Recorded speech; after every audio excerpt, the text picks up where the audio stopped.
Hello student, this is Anant Shekhar Vashishtha and I welcome you all on this channel of अड्डा 247। तो बात करते हैं अभी छत्तीसगढ़ पावर ट्रांसमिशन की जो कंपनी है इलेक्ट्रिसिटी बोर्ड की, उसमें जो वैकेंसीज निकल के आई हैं उसके बारे में। कौन कौन सी ब्रांचेज एलिजिबल हैं, एलिजिबिलिटी क्राइटेरियाज क्या क्या हैं, एज क्राइटेरियाज क्या क्या हैं, फॉर्म फिलिंग का क्या प्रोसीजर रहेगा और भी क्या नियम एंड शर्तें जो भी हैं उन सब के बारे में बात करेंगे। यहाँ पर ऑफिशियल नोटिफिकेशन का कुछ दिनों से आ रहा था कि हाँ ऑफिशियल नोटिफिकेशन आ जाए, तो ऑफिशियल नोटिफिकेशन भी जो है दिख रहा है। तो उसी नोटिफिकेशन को मैं जो ऑफिशियल नोटिफिकेशन है उसको आपके सामने शो करूंगा और सारी नियम एंड शर्तों के बारे में बात करेंगे। जैसा कि आपने थंबनेल में देखा होगा, सारी चीजें जो है उनके बारे में हम क्लियर करेंगे। फिर भी कोई भी डाउट, कोई क्वेरी रह जाता है तो आप कमेंट सेक्शन में क्वेश्चन करिएगा, पूछिएगा। I will try to solve on the comment section या फिर नेक्स्ट सेशन में आगे बात करेंगे। तो सेशन में लास्ट तक बने रहिएगा। चलिए, तो सबसे पहले बात करते हैं। यहाँ पर ये आया है छत्तीसगढ़ का विज्ञापन जो है, Chhattisgarh state power transmission company limited. माफ करिएगा हिंदी में, तो हिंदी में मैं बताता हूँ, ठीक है। बाकी हिंदी सब लोग को समझ में आती है। तो यहाँ पर जो वैकेंसीज आई हैं इलेक्ट्रिकल ब्रांच के लिए, ट्रांसमिशन, डिस्ट्रीब्यूशन एंड जनरेशन में, ट्रांसमिशन में यहाँ पर different category wise vacancies, total vacancy अगर हम बात करें तो 118 वैकेंसी है। एक स्टेट के लिए, ओनली वन स्टेट के लिए इतनी वैकेंसी यहाँ पर आ रही है। डिस्ट्रीब्यूशन में बात करें तो 226 वैकेंसीज हैं और जनरेशन में बात करें तो हालांकि कम वैकेंसी है, 2 वैकेंसी है। अगर हम बात करें तो इलेक्ट्रिकल इंजीनियरिंग के लिए यहाँ पर टोटल मिला के बात करें तो करीब 350 के आसपास वैकेंसीज इलेक्ट्रिकल इंजीनियर के लिए यहाँ पर आती हैं। नेक्स्ट मैकेनिकल के लिए बात करें तो मैकेनिकल में जनरेशन में यहाँ पर 2 वैकेंसीज है। उसके बाद सिविल के लिए बात करें तो सिविल में यहाँ पर जनरेशन, ट्रांसमिशन, डिस्ट्रीब्यूशन में मिलाकर के टोटल 24 वैकेंसीज हैं। इलेक्ट्रॉनिक्स के लिए भी यहाँ पर कुछ वैकेंसीज हैं, 5 वैकेंसीज हैं। तो इलेक्ट्रॉनिक्स और मैकेनिकल में कुछ कम वैकेंसी है, जनरली इलेक्ट्रिसिटी बोर्ड में रहती भी कम है। लेकिन इलेक्ट्रिकल के लिए बम्पर वैकेंसी यहाँ पर आप कह सकते हो, करीब 350 के आसपास वैकेंसी यहाँ पर है। और बाकी चीज़ों की बात करते हैं यहाँ पर। अगर बात करते हैं यहाँ पर पे मैट्रिक्स जो रहने वाला है वो रहने वाला है 35,400 से 1,12,400, जो कि जनरल जेई के लिए रहता है। तो ये पोस्ट भी जेई के लिए है, ठीक है। अच्छा, यहाँ पर 6 महीने का जो है जो ट्रेनिंग पीरियड रहेगा, प्रशिक्षण अवधि रहेगी, जिसमें 6 महीने के इस ड्यूरेशन में आपको 35,400 स्टाइपेंड मिलेगा। और ये ट्रेनिंग कंप्लीट होने के बाद 35,400 से और इस पे स्केल के अकॉर्डिंग जो अदर टीएडी और जो भी सारे एचआरए वगैरह होते हैं वो सारे के सारे इसमें एडअप होकर के सैलरी मिलेगी।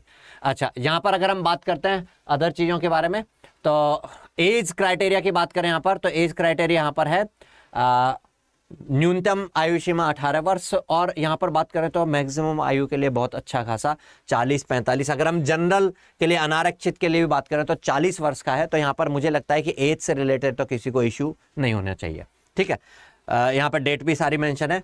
और उसके अलावा कुछ भूतपूर्व सैनिकों वगैरह को जो एज से रिलेटेड जो भी मिलते हैं वो सारे के सारे यहाँ पर हैं, ठीक है।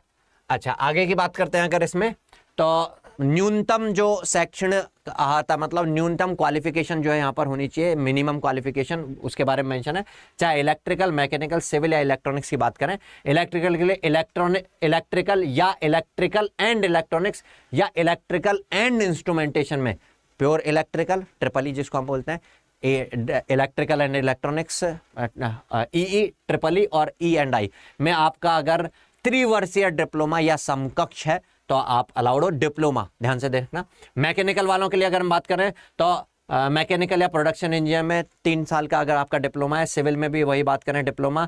इलेक्ट्रॉनिक्स एंड टेलीकम्युनिकेशन या इलेक्ट्रॉनिक्स एंड इंस्ट्रूमेंटेशन में 3 वर्षीय डिप्लोमा या समकक्ष है तो आप अलाउ हैं, ठीक है।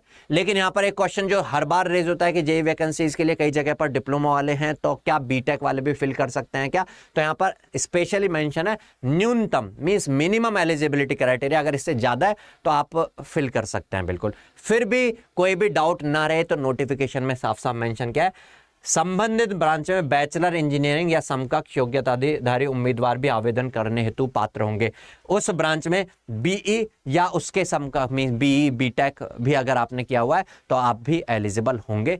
एमटेक किया हुआ है तो करेंगे होंगे, क्योंकि बीटेक तो कर ही रखा होगा, एमटेक किया हुआ है तो यहाँ पर ये बीई बीटेक वालों के लिए भी पूरी तरह से अपॉर्चुनिटी है, डिप्लोमा वालों के लिए तो है ही अपॉर्चुनिटी।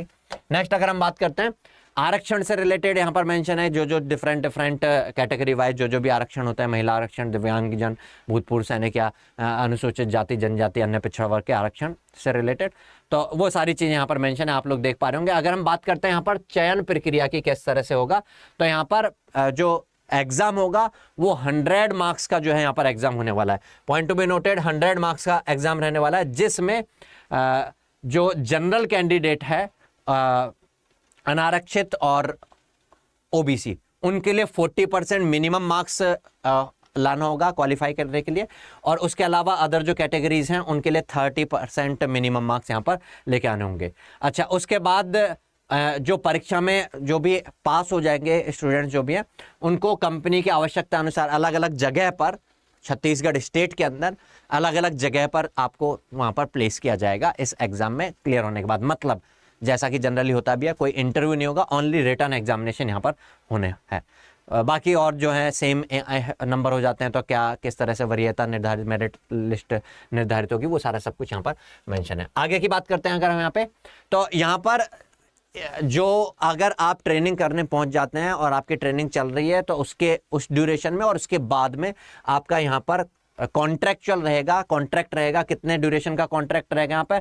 4 वर्षों का, मींस 4 इयर्स का कॉन्ट्रैक्ट रहेगा, और इसके लिए आपको श्योरिटी बॉन्ड फिल करना होगा और 2 लाख रुपए सुरक्षा निधि नगद जो है आपको पे करनी होगी, अथवा हैसियत प्रमाण पत्र। कई बार ऐसा होता है कि 2 लाख रुपए तो है नहीं मेरे पास देने के लिए, तो क्या मैं जॉब नहीं कर सकता हूँ या नहीं कर सकती हूँ, क्या फाइनेंशियल कंडीशन ऐसी नहीं है और कोई कहीं से अरेंजमेंट भी पॉसिबल नहीं हो पा रहा है, तो ऐसा नहीं होता है कि 2 लाख रुपए देने ही होंगे।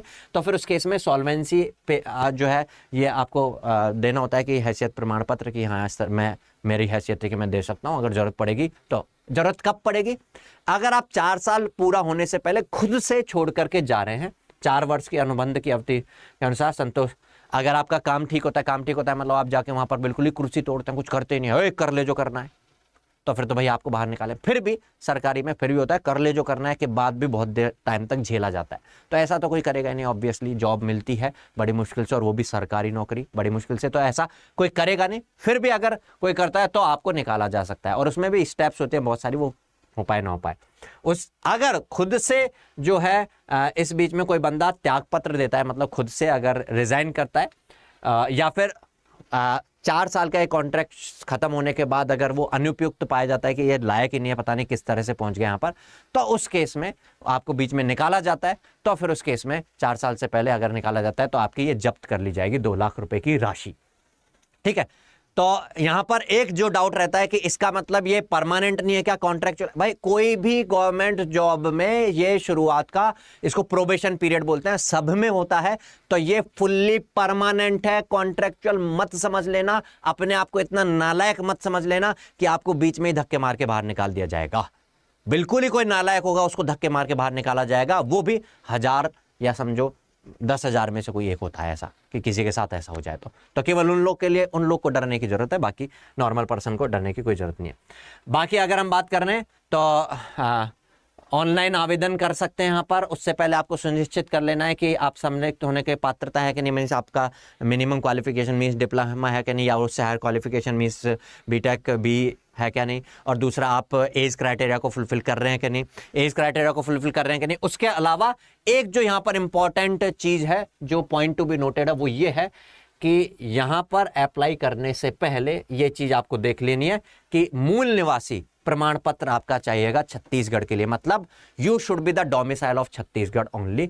तो यहाँ पर ये चीज क्लियर हो जाती है कि बाहर के स्टेट वाले जो हैं जिनके पास डोमिसाइल सर्टिफिकेट नहीं है छत्तीसगढ़ का, वो एलिजिबल नहीं है, क्योंकि उनके पास मूल निवास प्रमाण पत्र नहीं होने वाला है छत्तीसगढ़ का। तो केवल छत्तीसगढ़ के स्टेट्स के जो कैंडिडेट्स हैं जो वहां पर डोमिसाइल हैं वो फिल कर सकते हैं, और केवल उनके लिए इतनी सारी बम्पर वैकेंसीज, मतलब भाई इस अपॉर्चुनिटी को जाने नहीं देना है। स्पेशली इलेक्ट्रिकल और सिविल के लिए, सिविल के लिए भी अच्छी खासी वैकेंसी, और इलेक्ट्रिकल के लिए तो इलेक्ट्रिकल का कोई बंदा है अगर इस इतनी अपॉर्चुनिटी छत्तीसगढ़ में ओनली स्टेट में मिलने के बाद भी आप अगर इसको भी नहीं ग्रैब कर पाते हैं, तो फिर तो कुछ सोचने की जरूरत होगी। ठीक है, चलिए तो बात करते हैं यहाँ पर कि अब और इससे रिलेटेड बाकी नॉर्मल जो शर्तें हैं, नियम एंड शर्तें, उससे रिलेटेड हो सकता है आपके मन में कोई डाउट रह गए हो, कोई क्वेश्चंस रेज हो रहे हो, तो कमेंट सेक्शन में कमेंट करके बता दीजिएगा। We will try to answer them there itself, और या फिर आगे आने वाले सेशंस में हम उन क्वेश्चंस को, उन डाउट्स को जरूर से आपको सॉल्व करेंगे। और सबसे बड़ा डाउट जो रहता है वो ये रहता है कि नोटिफिकेशन आ गया, वैकेंसी अच्छी खासी आ गई है, कम हो या ज्यादा हो वैकेंसी, प्रिपेयर करे बिना कभी भी आपका सिलेक्शन नहीं हो सकता है। तो प्रिपेयर जरूर करते रहिएगा, इसी यूट्यूब चैनल को फॉलो करते रहिएगा। यहाँ इस यूट्यूब चैनल पर ना केवल आपको इन सब चीजों से अवेयर कराया जाता है, इन एग्जाम्स को क्लियर करने की स्ट्रेटजी बताई जाती है, बल्कि उन एग्जाम्स को क्लियर करने के लिए जो कंटेंट है, जो सब्जेक्ट्स हैं, उन सब्जेक्ट्स को भी प्रिपेयर करवाया जाता है बिल्कुल फ्री ऑफ कॉस्ट। तो इस यूट्यूब चैनल को जरूर से फॉलो करके रखिए। अगर आपने अभी तक चैनल को सब्सक्राइब नहीं किया तो चैनल को सब्सक्राइब जरूर कर देना, और वीडियो को हाँ लाइक जरूर करना, और अपने सारे फ्रेंड सर्कल में जो लोग भी अहर्ता हैं, मैं हिंदी में बात कर लेता हूं, मतलब जो लोग भी एलिजिबल हैं, उन सब लोग के साथ इस सेशन को शेयर जरूर कर दीजिएगा। चलिए मिलते हैं नेक्स्ट किसी सेशन में, तब तक के लिए goodbye, take care, all the best.